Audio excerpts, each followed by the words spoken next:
जागरूकता की कमी से लगने वाला जाम बहुत समय पर कर देता है, इसलिए देर लगती। दादाजी, जागरूकता क्या होती है?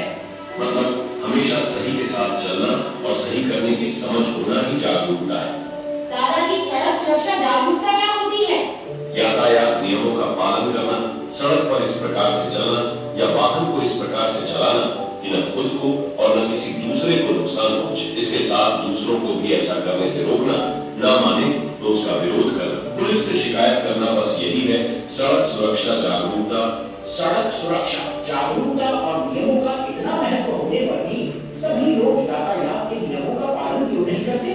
मुझे कुछ नहीं होगा, ये विचार की समस्या की जड़ सच बिल्कुल विपरीत है। और सच तो ये है कि सड़क पर चलते समय किसी को भी कुछ भी हो सकता है, और ये बात लोगों को समझने में अभी कुछ समय तो लगेगा। सड़क सुरक्षा के लिए समय समय पर चलने वाले अभियान इसी के लिए चलाए जाते हैं कि लोग जागरूक हो सके। इसलिए बच्चों को भी सड़क सुरक्षा के प्रति जागरूक रहना चाहिए और दूसरों को भी जागरूक करना चाहिए।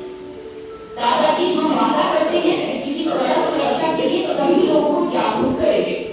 चलो अब सो जाओ, काफी देर हो गई। बच्चों, पहले यात्रा की सही तैयारी कर लो, सब समझ लो, परख लो, फिर ही जाएंगे घूमने।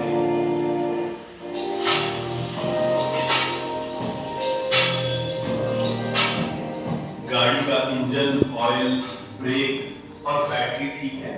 सभी टायर और स्टेपनी भी ठीक होनी चाहिए। हाँ पिताजी, सब देख लिया है और हमारी गाड़ी का पॉल्यूशन भी चेक करा लिया है। पापा, हम सफाई का भी ध्यान रखेंगे, बाहर कचरा नहीं फेंकेंगे।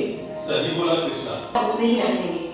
नंदिता, तुम तो बहुत समझदार हो। ये सब बहुत जरूरी है ना दादाजी, इससे हम अपने पर्यावरण का भी ध्यान रख रहे हैं।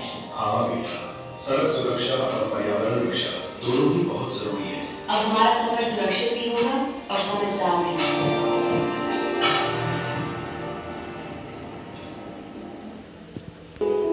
चलिए दादा, देख क्या हो रहा है। इस आपातकालीन प्रक्रिया को सीपीआर कहते हैं। डॉक्टर, किसी को सीपीआर देने की जरूरत कब पड़ती है? अगर कोई व्यक्ति प्रतिक्रियाहीन हो और सांस नहीं ले रहा हो तो उसे सीपीआर दिया जाता है। अब हम आपको यह समझाएंगे कि किसी दुर्घटना के वक्त कैसे सहायता दी जाए। घायल को बिना जांच के कभी इधर उधर ना हिलाएं। पहले उसकी सांस और नाड़ी की जांच करें। घायल को एक और करवट में सावधानी से लेटा उसका सिर कुछ ऊंचा रखें ताकि वह आसानी से सांस ले सके। डॉक्टर साहब, लेकिन हम मदद किसी को कैसे बुलाएं? जितनी जल्दी हो सके 108 पर कॉल करें और एम्बुलेंस बुलवाएं। अब हम किसी को सही मदद पहुंचाना चाहते हैं। सड़क पर मदद का भाव, समझदारी और सतर्कता ही असली बहादुरी है।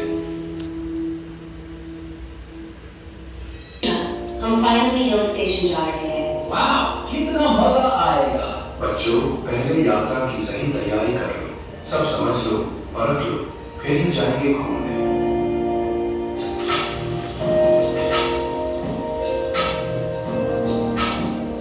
गाड़ी का इंजन, ऑयल, ब्रेक और बैटरी ठीक है। सभी टायर और स्टेपनी भी ठीक होनी चाहिए। हाँ पिताजी, सब देख लिया है और हमारी गाड़ी का पॉल्यूशन भी चेक करा लिया है। पापा, हम सफाई का भी ध्यान रखेंगे, बाहर कचरा नहीं फेंकेंगे। सही बोला कृष्णा, रास्ते में भी कोई कचरा गाड़ी से बाहर मत फेंकना। पापा, हम एक डस्टबिन रख लेते हैं, सब कचरा उसमें ही रख लेंगे।